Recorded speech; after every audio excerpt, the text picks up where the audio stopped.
بسم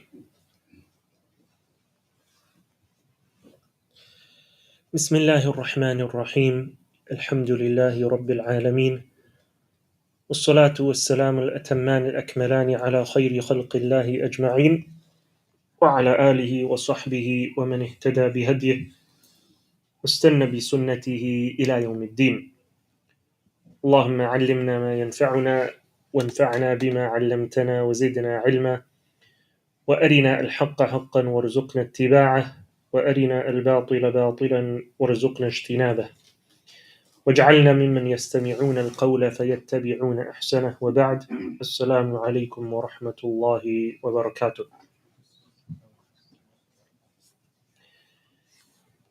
Last week we went over some of the important events during the 9th and 10th years of the Hijrah. We spoke about the delegation that came from Najran, the Christians that came from Najran, along with some of the delegations that the Prophet ﷺ himself sent out. So we spoke about how the 9th year was the year that delegations were coming into Medina, and these people were accepting Islam and giving allegiance to the Prophet ﷺ. Some of them remained upon, their own religion, like these Christians from Najran, but they, agreed to pay jizya. But then the Prophet ﷺ also sent some delegations of his own. We spoke about that last week, specifically to Yemen. We spoke about Abu Musa al-Ash'ari along with Mu'adh ibn Jabal being sent to Yemen, and also Khalid ibn al-Walid and Ali ibn Abi Talib radiyallahu anhum. And then we also spoke about the death of the head of the Munafiqun, Abdullah ibn Ubay ibn Salul. He died during this period of time, and the effect that had on the decline of hypocrisy and whatever influence the Munafiqun had. And finally, we spoke about the Hajj of that year, the 9th year, how it was led by Abu Bakr radiallahu anhu. And so today we move on to speak about the 10th year specifically, and the Hajj of this year, the 10th year, which is known as the Hajj al-Wida', the farewell Hajj. And we'll mainly talk about that and anything else that took place during this time. And so we start actually with a very important event that took place right before the Hajj of this year, the 10th year. And that was the death of the son of Rasulullah sallallahu alaihi wasallam, his son Ibrahim. The Prophet sallallahu alaihi wasallam had a total of how many children?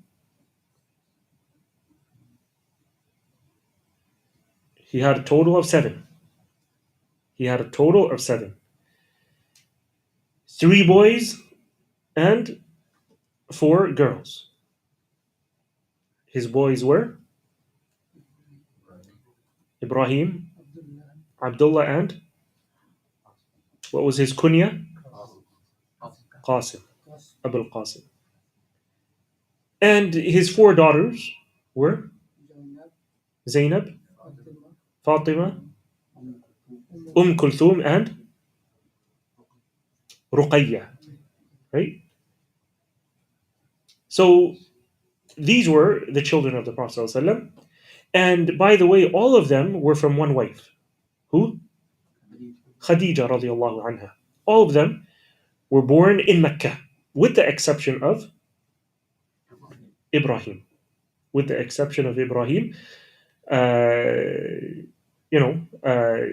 He was born to Maria al-Qibtiyya. Now, It was a plan of Allah subhanahu wa ta'ala for only his daughters to survive, while all three of his sons would pass away while they were young. And the scholars, they mention that the wisdom behind that is that, I mean, one of the, some of the scholars, they say that the wisdom is that if any of them lived, then he would have become a prophet or a messenger, as was the case with Ibrahim alayhi salam. He had Ismail, he had Ishaq, who then had Yaqub, who then had Yusuf. Also, we had uh, Dawood, had Sulaiman, right? But another opinion is stronger, and that is those scholars who said that Allah did this because it was feared that the people would fall into a fitna because of a son. If the Prophet ﷺ had a son who survived after him. Why? Due to, you know, excessively revering and honoring this son. And if we think about it, that has actually happened in our history. And yet the Prophet ﷺ did not have any son. So imagine if he did have a son. Who did they do that with? With his grandson. Right? Because this is the grandson of the Prophet ﷺ. They went to extremes in honoring him and revering him. Right? We're talking about Al-Hussein, Al-Hassan and Al-Hussein. So if that is the grandson of the Prophet ﷺ, then imagine if he had a son, what they would have done. Now, Ibrahim was born to Maria, and we mentioned her story. She was a slave who was gifted by the ruler of Egypt. And so she comes from Egypt, from the Copts of Egypt. And the Prophet ﷺ had with her Ibrahim, and this was in the 8th year, of the Hijrah, towards the end of the 8th year. And everything was going well, but when he was 2 years old, he fell ill. And so this was towards the end of the 10th year, Ramadan or Shawwal, and some say it was Rabi al-Awwal of the 10th year. He fell ill. And the Prophet ﷺ got news that it was unlikely that he would survive. So when he heard this, he went to visit him in the home where he was being taken care of, and that was, one of the Sahabiyat who was taking care of him, Saif. So in Sahih al-Bukhari, Anas radiallahu anh narrates, he says, we entered the house of Abu Saif, the husband of Saif, along with Rasulullah sallallahu alaihi wasallam. The Prophet sallallahu alaihi wasallam took a hold of Ibrahim, he kissed him and he smelled him. Then we entered after that as Ibrahim was breathing his last. It made the eyes of the Prophet sallallahu alaihi wasallam to shed tears.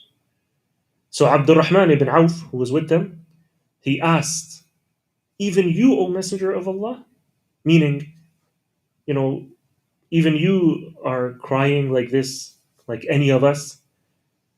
So the Prophet ﷺ said, O Ibn Auf, this is the mercy that Allah has put within us. Then the Prophet ﷺ, he cried some more, and then he said his famous statement, إن العين تدمع والقلب يحزن ولا نقول إلا ما يرضى ربنا وإنا بفراقك يا إبراهيم لمحزونون. The Prophet ﷺ said, indeed the eyes shed tears and the heart is grieved, but we will not say anything except that which is pleasing to our Lord. We are saddened by your departure, O Ibrahim. Now it so happened that on that same day, in fact right after the death of Ibrahim, that a solar eclipse occurred. A solar eclipse. And so rumors started to spread in Medina that this was due to the death of Ibrahim, in the sense that Allah subhanahu wa ta'ala is showing his condolences to the Prophet ﷺ by eclipsing the sun. This was obviously a superstitious belief, right? And so when the Prophet ﷺ heard this, he gathered the people and he immediately came out. He gathered the people for Salah, right? Which Salah? Salatul Kusuf, the eclipse Salah. And so after they were done and the eclipse was over, he spoke. And he said, the sun and the moon are two of the ayat of Allah. They are the two signs of Allah. And they do not eclipse because of the death or the life of anyone. And then he said, whenever you see any of these two signs of Allah, the solar or the lunar eclipse, then pray Salah. And so here the Prophet ﷺ basically shattered this superstitious belief that the people had, that these, signs in Allah's creation are linked to, something that happens on earth. Now, in Ramadan of this same year, Jibreel came to the Prophet sallallahu alaihi wasallam as he would every Ramadan. To do what? To revise the Quran with him. Every Ramadan, Jibreel would come and revise the entire Quran. Whatever was revealed until that time, he would revise it with the Prophet ﷺ. And he would do this with him once. So whatever he had memorized or whatever had been revealed until then, he would revise it once with him. But on this year, Jibreel revised it twice. He revised it twice. And so this was an indication to the Prophet ﷺ that, there's something to come. That basically this could be the end. This could be the end. And it was indeed the last Ramadan of the Prophet ﷺ.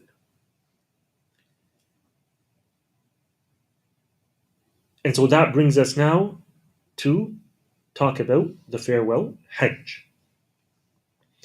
Last week we mentioned how Abu Bakr radiallahu anh led the Muslims for the Hajj of that year, of the 9th year. And we mentioned the reason for that, the reason why the Prophet ﷺ did not go. Instead, he sent Abu Bakr. And we also mentioned how Allah revealed the beginning ayat of Surah At-Tawbah, which declared an end to any treaties that the Prophet ﷺ had with the mushrikun, and that they had 4 more months. And then that's it. Any treaties that he had that had an expiry date, the Prophet ﷺ would honor that treaty until its expiry date, but he would not renew it. He was told that he could not renew these treaties. And he also declared, and it was Ali radiallahu anhu who went to Mecca. He followed Abu Bakr and he went and he made this announcement to all the people who had come for Hajj. One of the things he mentioned was, we mentioned this last week, that no mushrik would be able to make Hajj after this year. That's it. No mushrik would be able to make Hajj after this year. So now Hajj season of the following year was approaching, the 10th year of the Hijrah. And this time Rasulullah sallallahu alaihi wasallam would lead the Muslims on this Hajj himself. And this is the first and only Hajj that the Prophet ﷺ would make from Medina. But it was not his only Hajj that he has ever made in his life. He would make Hajj while he was living in Mecca, regularly. And this was before prophethood and after prophethood. So he would make Hajj before Islam came, and he would make Hajj after becoming a prophet. Whatever he would do, he would try his best to do based on, the teachings of Ibrahim alayhi salam, while avoiding any elements of shirk. Again, he would do this before prophethood and also after prophethood. But this is the first time that he would be going for Hajj from Medina, and this time he would be going and basically eradicating all the practices of Jahiliyyah that would take place in Hajj. And so this would be the Hajj of Islam. And this would be basically the Hajj in which, Allah would teach the Prophet ﷺ how to properly make Hajj. And that's why when it comes to, fiqh rulings, when it comes to salah, when it comes to fasting and zakah and all the other rulings of fiqh, we find a lot of differences of opinion between the scholars. But when it comes to Hajj, there are few differences of opinion. And the reason for that is because the Prophet ﷺ only made Hajj once. Right? He only made Hajj once. And so this Hajj is referred to as Hajjat al-Wida', the farewell Hajj, because the Prophet ﷺ basically, delivered his final words to the masses of the people. And this was a time when all the Muslims around Hijaz and from Medina and in Mecca and all over Arabia, they would be present. So there was no better time than this to meet everyone for one last time and to give his most important message and instructions, his basically final messages and instructions that he wanted to give.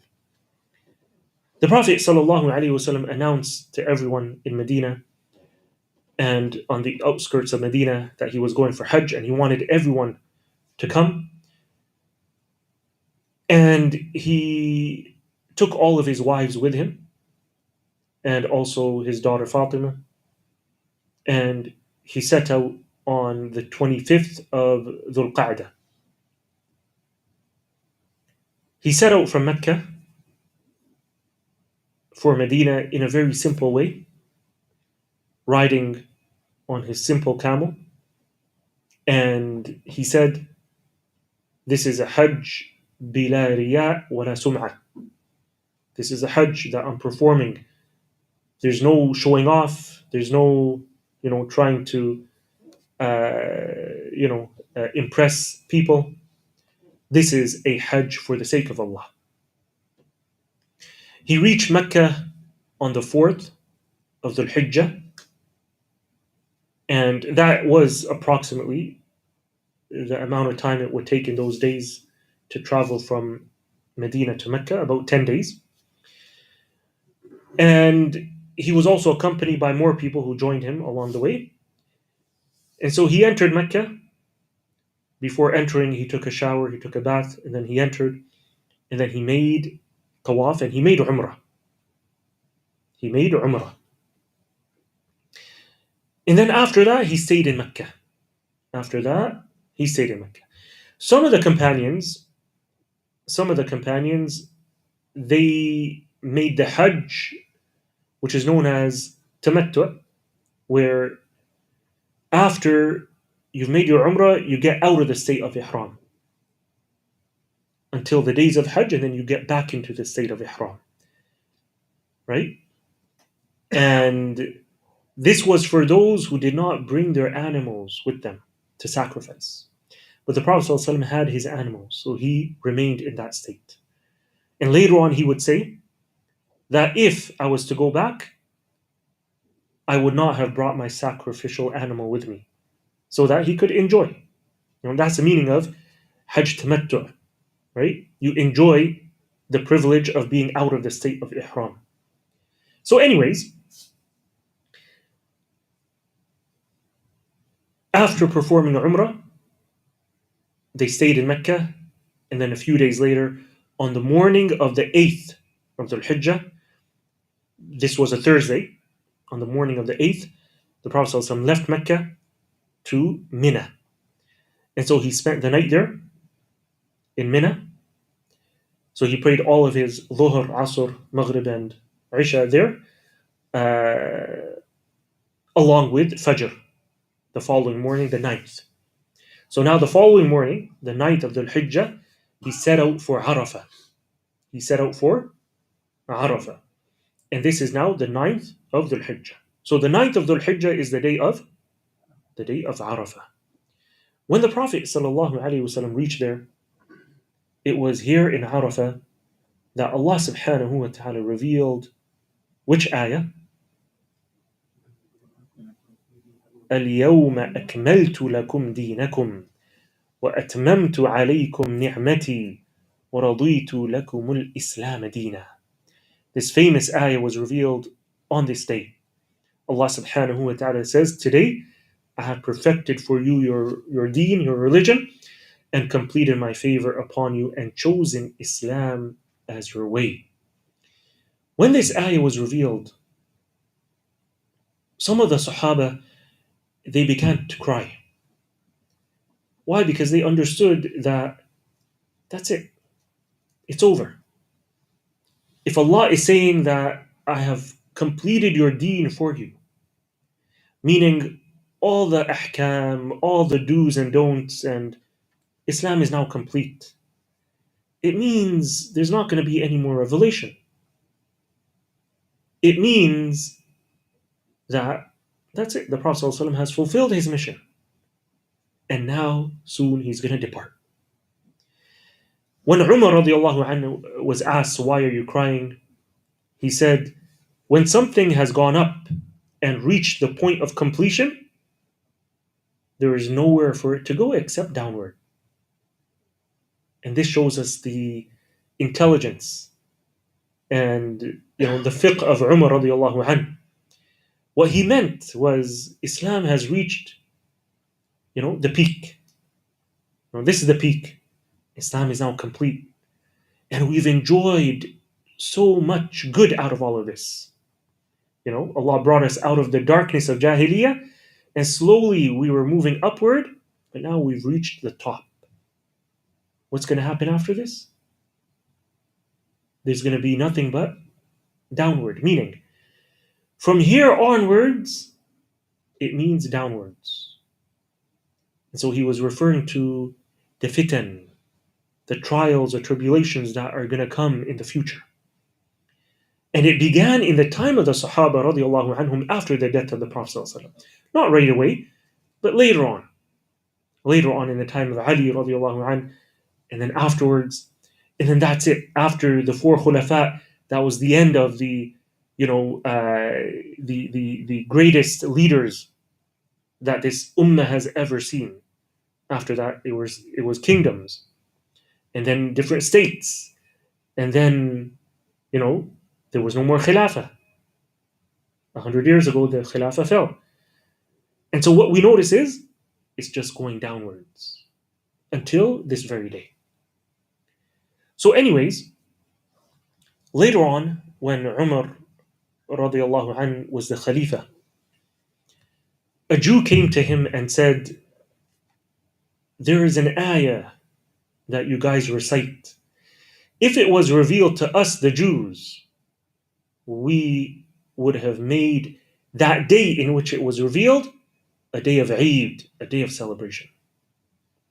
Umar radiallahu anhu asked him, which ayah are you talking about? He said, اليوم أكملت لكم دينكم. This ayah. So Umar radiallahu anhu, he said, and if we think about it, why? Why did this Jew make this statement? Because, if we think about it, this ayah is indeed a great ayah. After years of receiving ayat and revelation from Allah and teaching the people and preaching the message of Islam, now it's finally complete. right? And the deen is now in its final form. And it will remain like that forever, right? It's going to remain like that forever. So obviously, this is something to be happy about, and this is something to celebrate. But obviously, we Muslims, we only follow those celebrations that the Prophet ﷺ left us with. So, anyways, Umar radiallahu anhu, he said to this Jew, he said, by Allah, I know the day that it was revealed to Rasulullah sallallahu alaihi wasallam, and I know the hour in which it was revealed to the Prophet sallallahu alaihi wasallam. He says it was revealed towards the evening of the day of Arafah on a Friday. Then Rasulullah sallallahu alaihi wasallam, at midday, he came out of his tent to address the people who had come out for Hajj. Now,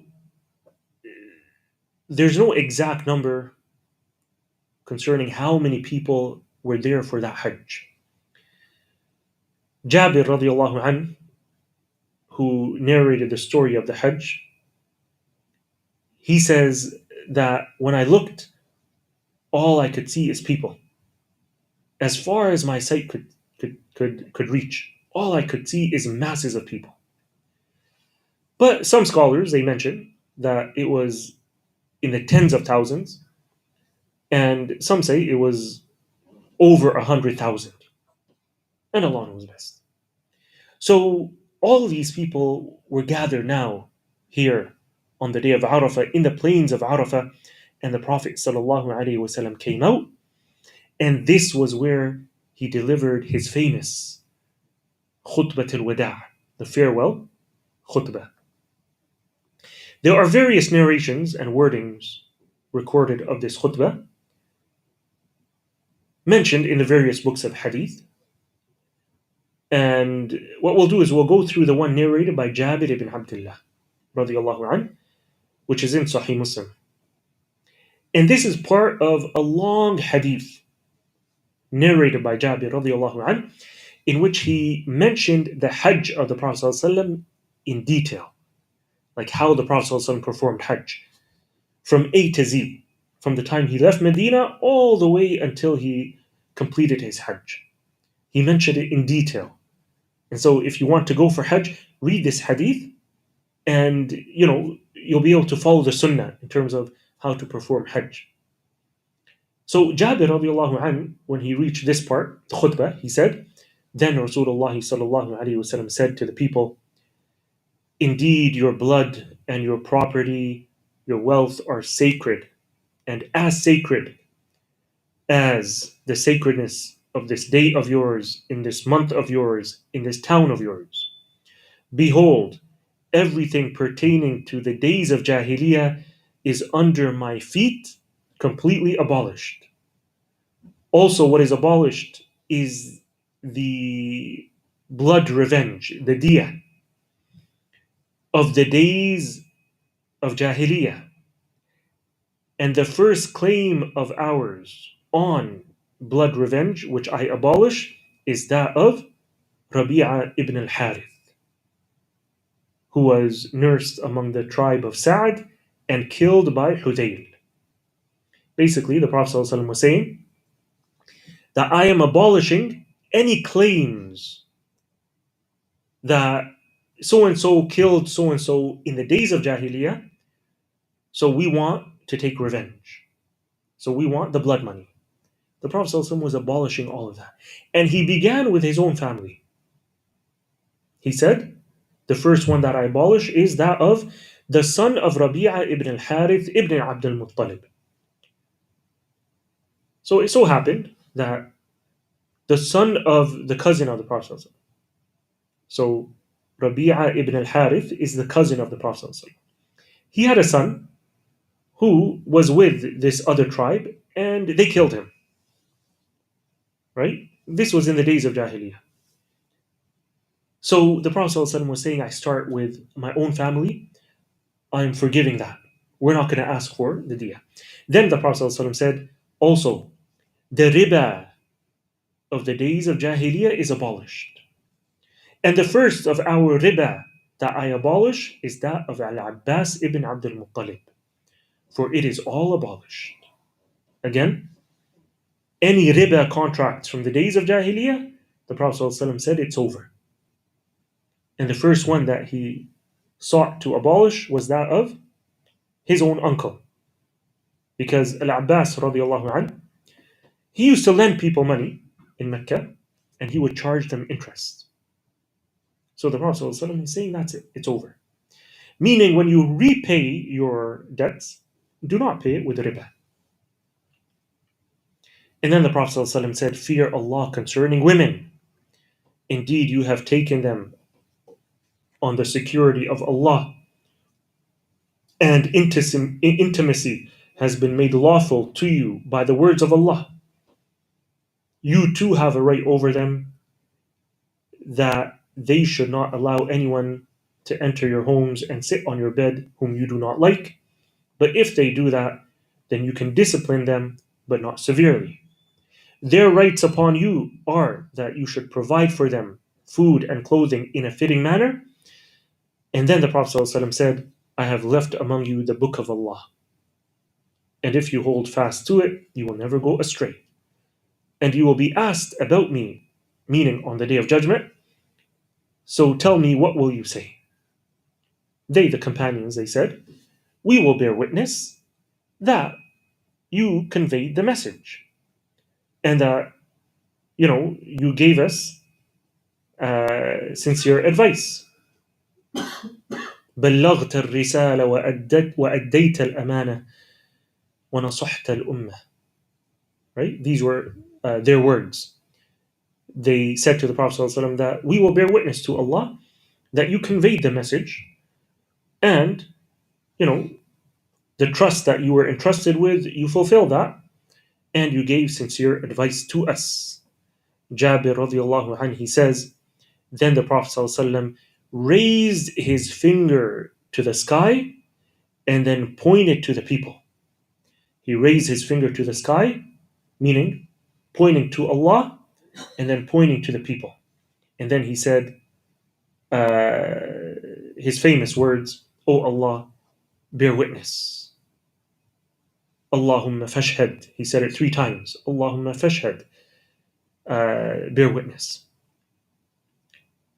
Then the Prophet ﷺ, so this was what was known as the khutbah al-wada'.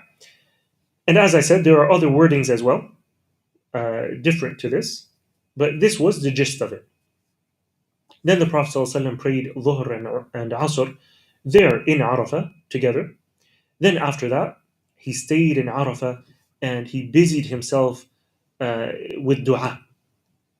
And so he remained standing, making dua all the way until sunset. All the way until sunset. Then after the sun had set, he made his way for Muzdalifah. He made his way for Muzdalifah, and that is where he spent the night. Now, in Sahih al-Bukhari, Aisha radiallahu anha, she says, we got down at Muzdalifah, and Sauda, who is Sauda? Who is Sauda bint Zam'a? The wife of the Prophet ﷺ. The first wife that he married after Khadija radiallahu anha. So Aisha radiallahu anha, she says, when we got down at Muzdalifah, Sauda, she asked permission from the Prophet ﷺ to leave early before the rush of the people. Aisha radiallahu anha says, this was because she was a heavy and slow woman. And so the Prophet ﷺ gave her permission. Sauda radiallahu anha, she had a very big figure, and she was also older in age. By this time, she was well in her 60s. So she was afraid that, after Muzdalifah, basically in the morning, that's when everyone rushes to go to Mina. And she was saying that, she's slow and, she's going to slow down the Prophet ﷺ, and then there's going to be a lot of rush. So she wanted to leave early.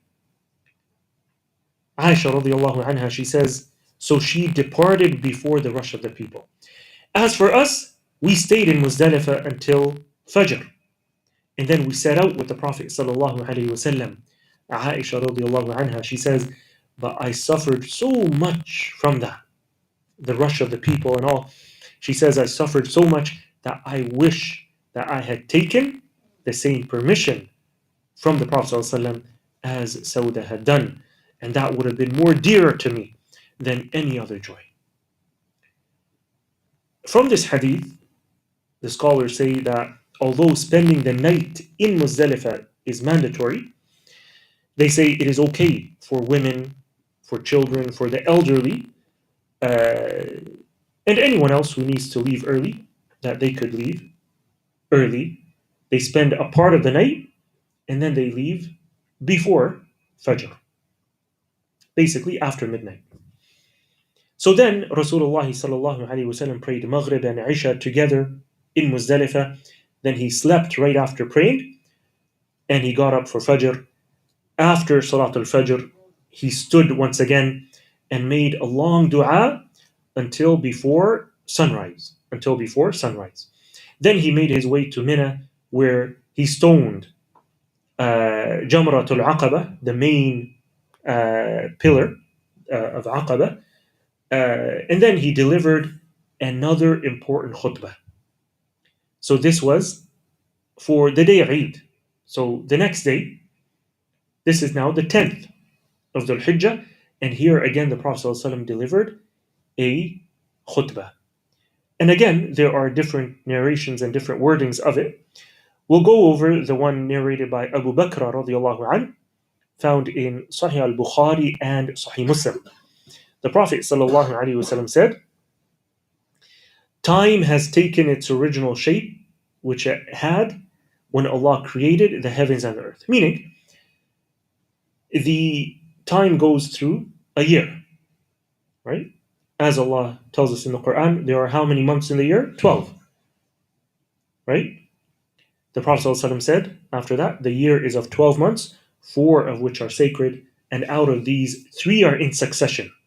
Meaning, 3 come back to back, Dhul Qa'dah, Dhul Hijjah, and Muharram. And then the Prophet ﷺ said, and the 4th is Rajab, which is named after the Mudar tribe between Jumada and Sha'ban. Then the Prophet ﷺ asked the companions, which month are we in? So we said, Allah and His Messenger know best. So Abu Bakr radiallahu anh, he says, then that's all we said. And then the Prophet ﷺ was silent. He was silent for so long that we thought that he might give it another name, the month of Dhul Hijjah. We said, Allah and His Messenger know best what this month is. And then the Prophet ﷺ was silent. We thought maybe he'll give it another name. Then the Prophet ﷺ asked, isn't it the month of Dhul Hijjah? We said, yes. Then the Prophet ﷺ said, which town is this? Which city is this? We said the same thing. Allah and His Messenger know best. And then again, he says, the Prophet ﷺ was silent for a long time until we thought he might give it another name, meaning Mecca. Then the Prophet ﷺ asked, isn't this the city of Mecca? And so we said, yes. Then the Prophet ﷺ asked, what day is it today? Again, the same thing. They said, Allah and His Messenger know best. The Prophet ﷺ was silent for a long time. They thought he might change its name. Then the Prophet ﷺ said, isn't it the day of a Nahr? Isn't this Yawm al-Nahr? The day of sacrifice, the day of slaughtering, which is basically the day of Eid for the rest of the Ummah. So we replied, yes. Then the Prophet ﷺ said, so your blood and your wealth and your honor are sacred to one another, like the sanctity of this day of yours, in this city of yours, in this month of yours. And surely you are going to meet your Lord, and He will ask you about your deeds. And then He ﷺ said, beware, do not become disbelievers after me, cutting the throats of one another. It is a must upon those who are present to convey this message of mine to those who are absent. It may be that some of those to whom it is conveyed will understand it better than those who have actually heard it. And then the Prophet ﷺ asked, have I conveyed the message to you? Ala hal ballaght? Have I conveyed the message to you? He said it twice. And this is known as the khutbah the Prophet ﷺ gave on the day of the 10th of the Hijjah. Then the Prophet ﷺ proceeded to slaughter the animals that they had brought with them to sacrifice. The Prophet ﷺ slaughtered a total of 63 camels on that day with his own hands. That's not easy. Imagine 63 camels. Some of us cannot even do one. And the Prophet ﷺ did 63. And then he ordered Ali radiallahu anh to sacrifice the remaining 100. So even Ali radiallahu anh, it was a huge task for him. He slaughtered 100 camels on that day. Then the Prophet ﷺ shaved his head, and then he headed off to Mecca to perform Tawaf al-Ifadah, and then he returned to Mina the same day. So imagine, what a busy day it was from Fajr, going, throwing the stones, then giving that khutbah, then slaughtering all those animals, then going and making tawaf, then coming back, right? Then coming back. And that's why this day is the busiest day for those who go for Hajj. And then the Prophet ﷺ returned and he spent the night in Mina, including the next 3 days. So the 11th, the 12th, and the 13th. All these days and nights he stayed in Mina. Each day he would go and throw the three pillars. He would throw all three. And then after the third day, on the 13th, he left Mina for Mecca, where he performed Tawaf al-Wida', the farewell Tawaf, and then he made preparations to return to Medina. Now, before returning, the Prophet ﷺ went to visit his wife, Aisha radiallahu anha. He came to her and he found her crying. He asked her, what happened? She said, all of my companions, my friends, meaning my co-wives and the other female companions, they came and they performed Hajj and Umrah. Whereas I'm going back home only, performing Hajj. Why did this happen? What's the background? Basically, Aisha radiallahu anha, as they were coming from Medina, she ended up on her period, which means she cannot perform tawaf. Just like women cannot perform salah while they're in that state, they cannot perform tawaf. So she didn't have the opportunity to make a umrah like the rest of the people. So now she's crying, I'm going back only having performed Hajj while everyone else did Hajj and Umrah. So the Prophet ﷺ asked her if she wanted to do Umrah. She said yes. And so the Prophet ﷺ ordered her brother, Abdur-Rahman ibn Abi Bakr, to go to a place called Tan'im, which is on the border of the Haram, right, the Mecca boundary, to go there for her to get into the state of Ihram and then go and perform her Umrah. And so that is what one does if he wants to, perform Umrah or Hajj, right? He has to leave the Haram boundary and then come back in. Umrah, not Hajj. If you're in Mecca and you want to perform Hajj, you just put on your Ihram from wherever you are in Mecca. So Abdur-Rahman, her brother, went and to Tan'im. Now, here at this place, Tan'im, today we have a masjid. What is it called? This masjid is called Masjid Aisha, right? It was named after her because of this incident. So today, whenever someone wants to, get into the state of Ihram to perform Umrah and he's in Mecca already, he goes to Masjid Aisha, which is where Tan'im is, where Aisha radiallahu anha went to put on her ihram. And so she made her umrah and then she came back, and the Prophet ﷺ basically left with everyone for Medina.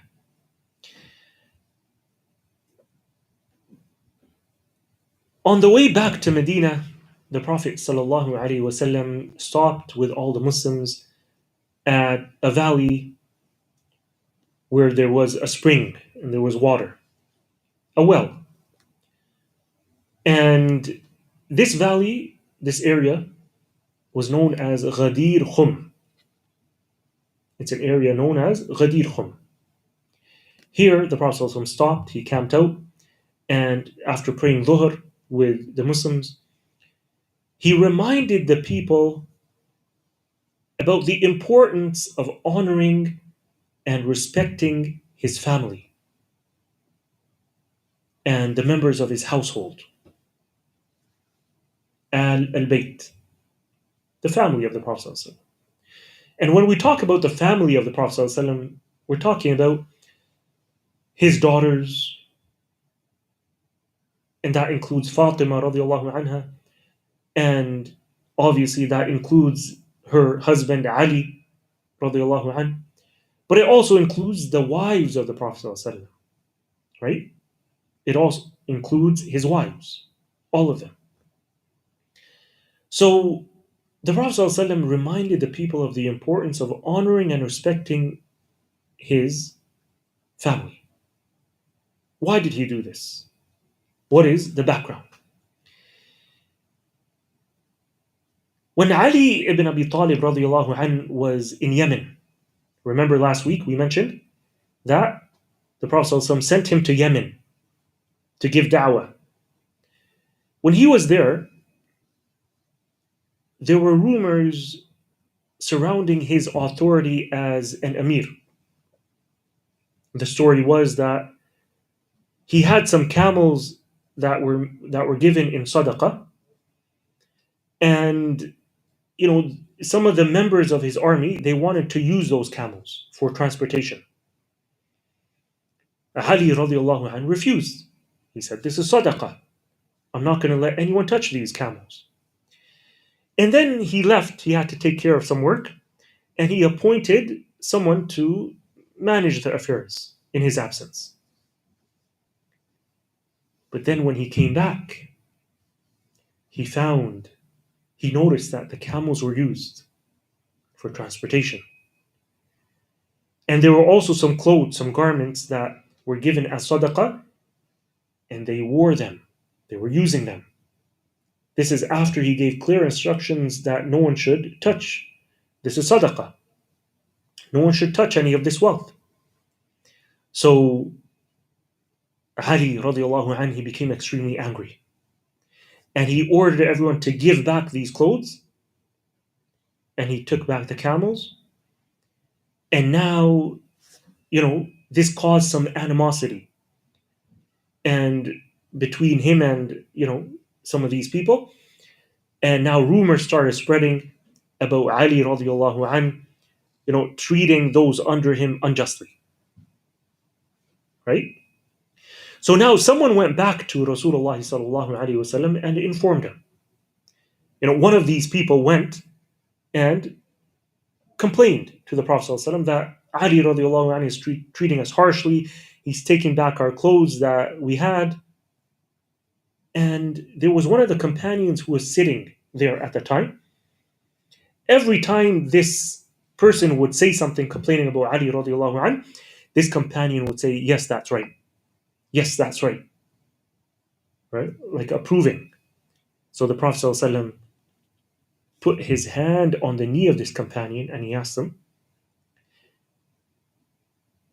"Do you dislike Ali?" It so happened that this companion, he did dislike Ali. Like there was some personal problem between him and Ali radiallahu anhu. So he said, "Yes." The Prophet ﷺ said, "You should love him." So this companion says, after that day, Ali radiallahu anhu became among the most beloved people to me. So now, while the Prophet ﷺ was here in this place called Ghadir Khum, and he heard these words concerning Ali radiallahu anh, he got up and he addressed the people. And this khutbah and what he said here is mentioned in our books of hadith, right? It's mentioned in our books of hadith and, in authentic narrations. So in Sahih Muslim, right? This is in Sahih Muslim. Zayd ibn Arqam radiallahu anh narrates, Rasulullah sallallahu alayhi wasallam stood up and addressed us one day at a well called Khum, referring to this place. He said, between Mecca and Medina. He praised Allah and then he reminded us. Then he said, وَأَنَا تَارِكٌ فِيكُمْ ثَقَلَيْنِ أَوَّلُهُمَا كِتَابُ اللَّهِ. He said, I am leaving among you two important things, two heavy things. The first of which is the Book of Allah. The narrator, he says, فَحَثَّ عَلَى كِتَابِ اللَّهِ وَرَقَبَ فِيهِ. The Prophet ﷺ urged us to adhere, to hold on to the Book of Allah. Then he said, وَأَهْلِ بَيْتِي وَأَهْلِ بَيْتِي, and my household, the members of my family. So what are the two things that the Prophet ﷺ, stressed here?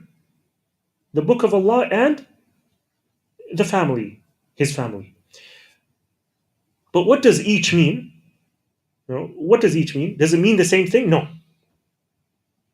Here the Prophet ﷺ was not saying hold on to the Book of Allah and hold on to my family. That doesn't make sense, right? Hold on to the Book of Allah, that makes sense. Meaning hold on to the teachings of the Quran, adhere to it, etc. But when it comes to Ahl Bayti, what did the Prophet ﷺ mean? He didn't mean hold on to them. He didn't mean, follow their teachings, right? Because his teachings are not restricted within the family of the Prophet ﷺ, right? Rather, all the companions narrated the teachings of Rasulullah ﷺ to us. What he meant here was revere and honor my family. Have respect for them. Right? That's what he meant. Then the Prophet ﷺ said, I remind you of Allah with regards to the people of my household. أُذَكِّرُكُمُ اللَّهِ فِي أَهْلِ بَيْتِي. أُذَكِّرُكُمُ اللَّهِ فِي أَهْلِ بَيْتِي. He said it 3 times. I remind you of Allah with regards to the people of my household. Meaning, fear Allah with regards to my family. Honor them, respect them. Now, in another narration, it mentions that the Prophet ﷺ said, the Prophet ﷺ said, "Man kuntu mawlahu fa'aliyun mawlahu. Man kuntu mawlahu fa'aliyun mawlah." Here the Prophet ﷺ said, if I am someone's mawla, meaning someone's friend, then Ali is his friend too. Then Ali is his friend too. Now this particular wording, there's a difference of opinion among the scholars of hadith, whether it's authentic or not. This particular wording. The first one, that's authentic. We mentioned the hadith from Sahih Muslim.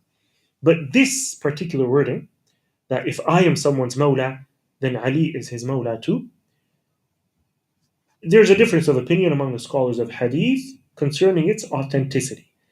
But let's say for argument's sake, it is authentic. Right?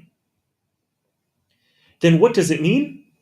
It means, once again, that the Prophet ﷺ is saying, Ali radiallahu anh is from my family, and he is my friend, and he is my close companion. So, if I am someone's friend, then Ali is his friend as well. Right? Meaning honor Ali, respect him. Right? He is the husband of my daughter. He is one of the earliest Muslims, right? And we mentioned previously another hadith of the Prophet ﷺ honoring Ali radiallahu anh, and that was the hadith in which the Prophet ﷺ said to Ali radiallahu anh, are you not pleased, are you not satisfied to be to me like Harun was to Musa? Right? That close relationship between Harun and Musa, the Prophet ﷺ said, except that the only difference is that there is no prophet after me. Meaning Harun was a prophet just like Musa. But all of this, it shows us the virtues of Ali radiallahu anhu. Right? But now the Shia, they misuse this incident here at Ghadir Khum. They misuse it to say that Ali radiallahu anh deserved the Khilafah after Rasulullah sallallahu alayhi wasallam, and that we need to follow the family of Rasulullah sallallahu alayhi wasallam. We need to follow them. Our deen is only through them and whatever they were upon. Forget about all the other companions. Right? This is what they say. And they use this particular khutbah of the Prophet ﷺ on this day. And this was on the 18th of Dhul Hijjah, after the Prophet ﷺ was on his way back to Medina. And that's why they actually commemorate this day. They have an Eid, the Shia, it's called Eid Yawm al-Ghadir, right? Referring to this day every year on the 18th of Dhul Hijjah. But what do we understand from the khutbah of the Prophet ﷺ? We understand from the context that here the Prophet ﷺ was defending the reputation of Ali radiallahu anh, who was a member of his family, against the false allegations that were made against him, right? And to clarify his status. So people were complaining about him, right? About what he did in Yemen. And the Prophet ﷺ was, clarifying that, Ali radiallahu anh, he has a noble status. And some of the people, it could have been their jealousy or their envy of Ali radiallahu anh, right? It could be for various reasons that they were having this animosity towards him. So the Prophet ﷺ was clarifying that we should not have any animosity towards him. He was not raising him above this status. He was not raising him above this status. And so that is why after the death of Rasulullah ﷺ, Ali radiallahu anh was not appointed as the Khalifa. Instead, it was the most deserving companion, and that was Abu Bakr radiallahu anh. Then Umar, then Uthman. And then the time came for Ali radiallahu anhu. And so these were the events that occurred around the farewell Hajj. Next week, we will move on to Rasulullah ﷺ returning to Medina, and basically what happens next. Basically, what happens next is a few more months of the life of Rasulullah sallallahu alaihi wasallam. And so, bi-idhnillahi ta'ala, next week we will conclude our series of the seerah. We conclude tonight with some of the lessons from what we went over today. The first lesson that we learn is that when Rasulullah sallallahu alaihi wasallam set out from Medina for the Hajj, we notice that it was in a very, very simple way. He was riding on his camel, on a simple saddle, not on something luxurious. Anas radiallahu anhu, he narrates, and this is in Sunan Ibn Majah. He says the Prophet ﷺ performed Hajj on an old saddle, wearing a cloak that was worth only 4 dirhams or less. Then he said, "O Allah, a Hajj in which there is no showing off, nor reputation sought." And so this shows us how Hajj is supposed to be. We wear simple clothes because we're going to worship Allah. And so Hajj is supposed to be a chance to get out of our accustomed, ease and comfort and luxury. It's a chance to experience some hardship. After the death of Rasulullah sallallahu alaihi wasallam, and when the Muslims had gotten extremely wealthy from all the conquests, some people started to come for Hajj in style and in show, right? So Abdullah ibn Umar radiallahu anh, he was there on one of the years, and he saw a group of Hujjaj coming from Yemen. And they were in a very simple, modest state, wearing simple clothes, uh, and riding on, simple saddles. So he said to those who were with him, Abdullah ibn Umar, he said, whoever wants to see the most similar travelers this year, this Hajj, to Rasulullah sallallahu alaihi wasallam and his companions on the farewell Hajj, then he should look at these people. He should look at these people. And so what he was saying is now people are coming out for Hajj, extravagantly, right? This was only a few years after the death of the Prophet sallallahu alaihi wasallam. So imagine if Abdullah ibn Umar radiallahu anhu was alive today.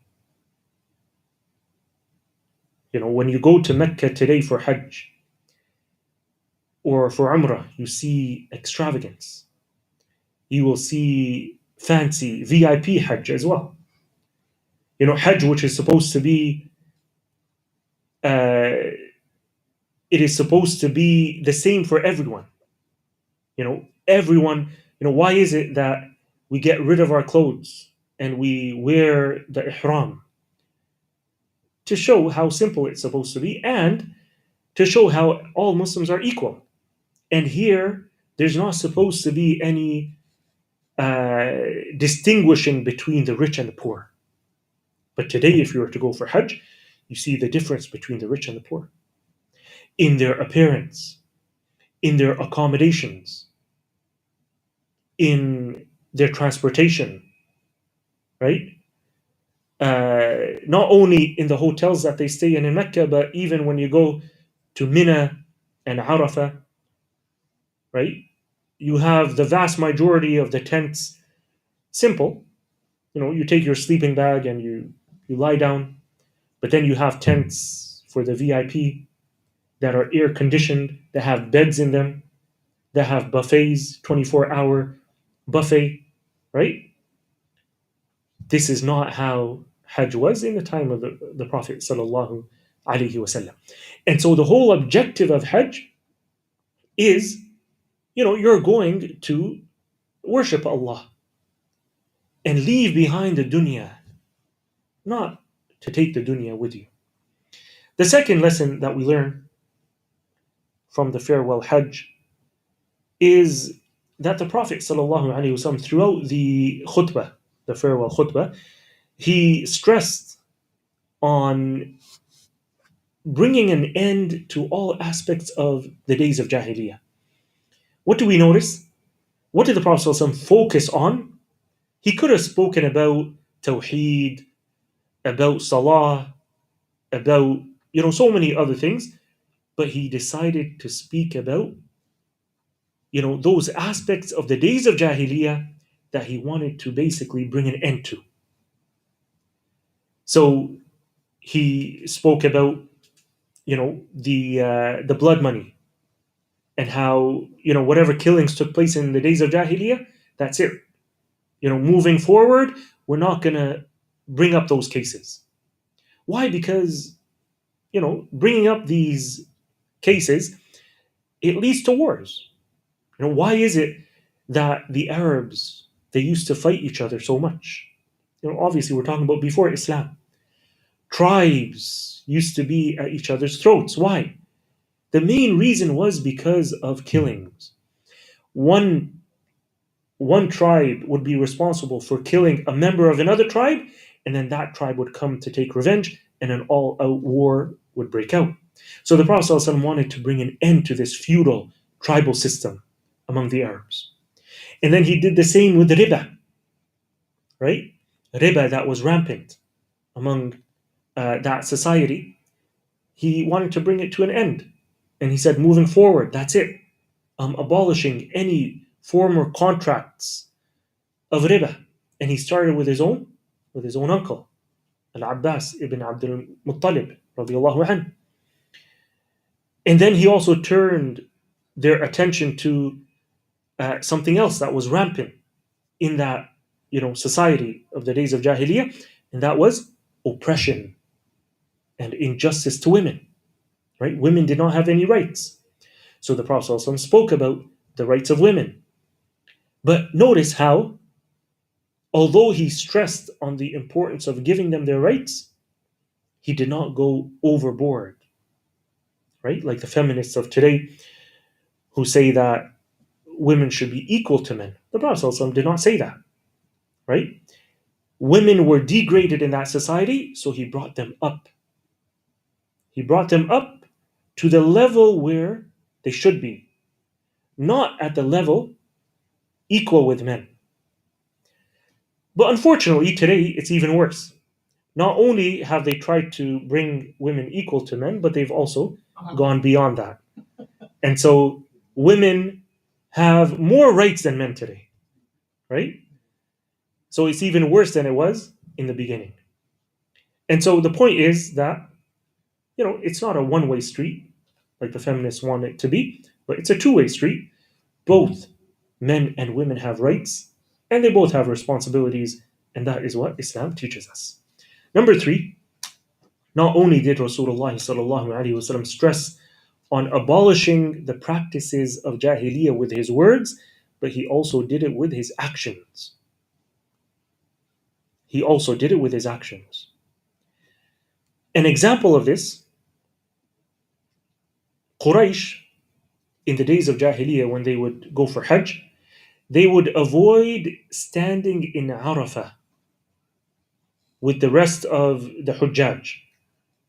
They would stay in Mina, right? On the 9th of Dhul Hijjah, when everyone has gone to Arafah, they would stay in Mina. Why? They thought, how can we leave? We are the people of Mecca. We are the custodians of the Kaaba. We are the ones who take care of the Hujjaj. How can we leave the Haram boundaries? Because Arafah is outside the Haram boundary. So they said, how could we leave the Haram boundaries when we are residents of Mecca? If we do that, then the people will belittle the value and the respect of the Haram. So this was one of the bid'ahs of the days of Jahiliyyah.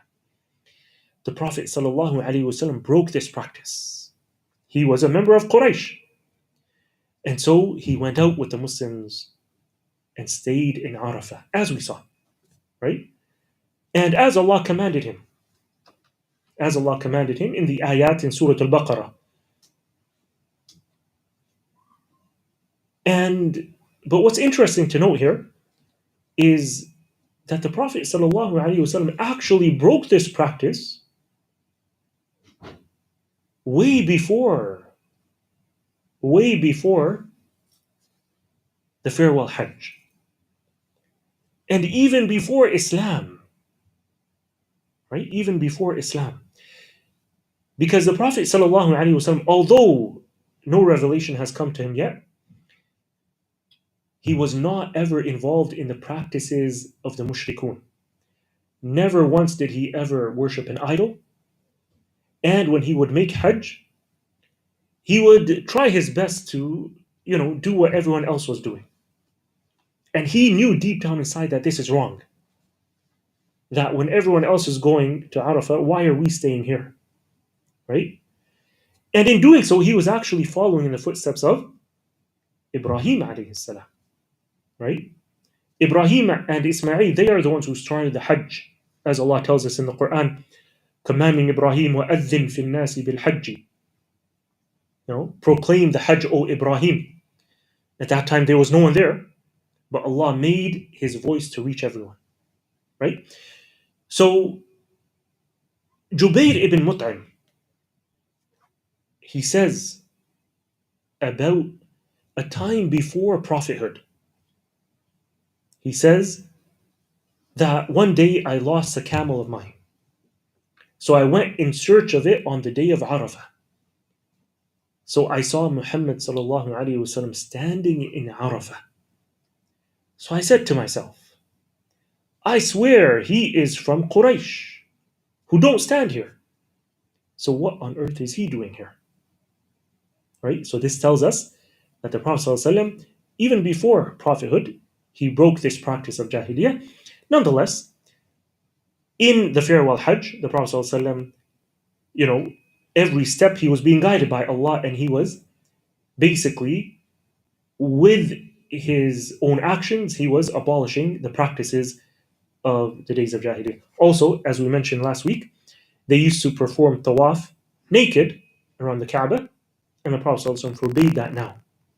So not only was he abolishing the practices of the days of Jahiliyyah with his words in his khutbahs, but also with his actions. Finally, one last lesson that we'll mention, even though there are so many lessons that can be learned from the farewell Hajj, right? There are so many lessons that can be learned from it, and even from the khutbah, the farewell khutbah. There are so many lessons that we can learn, but we'll suffice with this one last lesson, and that is the teaching style of the Prophet sallallahu alaihi wasallam. He took 5 unique approaches to teaching and getting his message across in the farewell Hajj. Firstly, with his verbal instructions in his khutbahs. Also, how to perform Hajj. What did the Prophet ﷺ tell the people? خُذُوا عَنِّي مَنَاسِكَكُمْ. Take from me the rites of Hajj. How to perform Hajj. Take it directly from me. I'm going to teach you. And he would teach them with his words.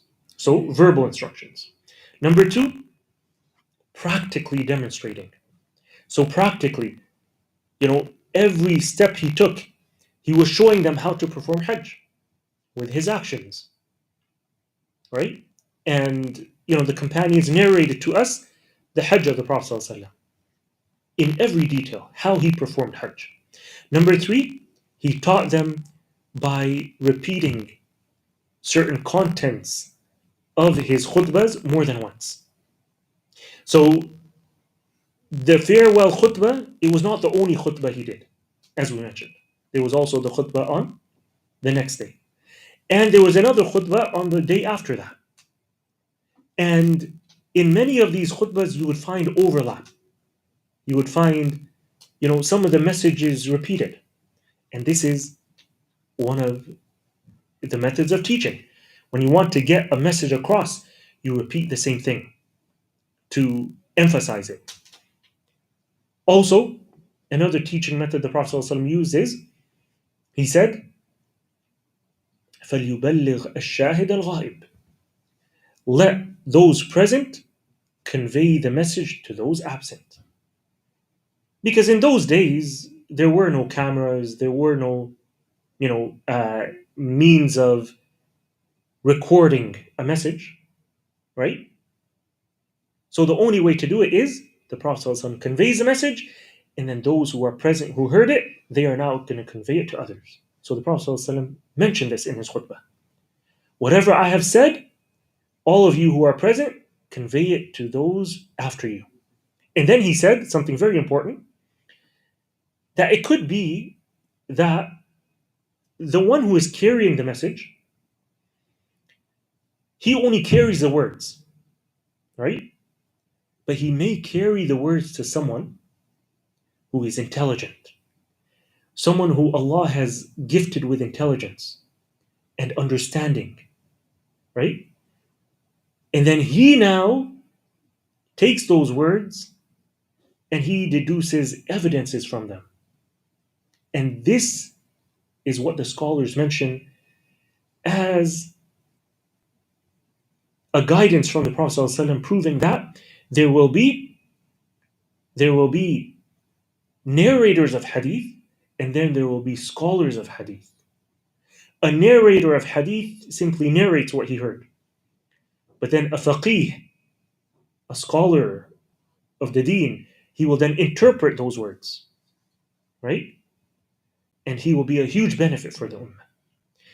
Also, the Prophet ﷺ taught by asking questions, right? He asked them, have I conveyed the message?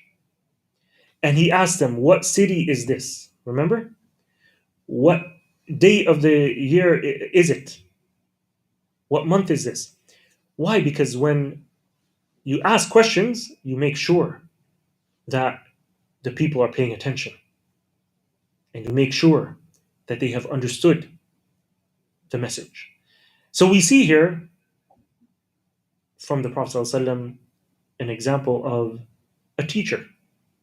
Not only is he a role model for us as, you know, as an imam, as a leader, as a husband, as a father, but also as an educator and as a teacher.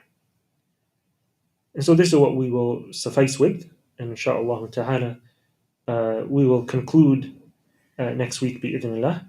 سبحانك اللهم وبحمدك أشهد أن لا إله إلا أنت أستغفرك وأتوب إليك وصل اللهم وسلم على نبينا محمد وعلى آله وصحبه أجمعين والسلام عليكم ورحمة الله وبركاته.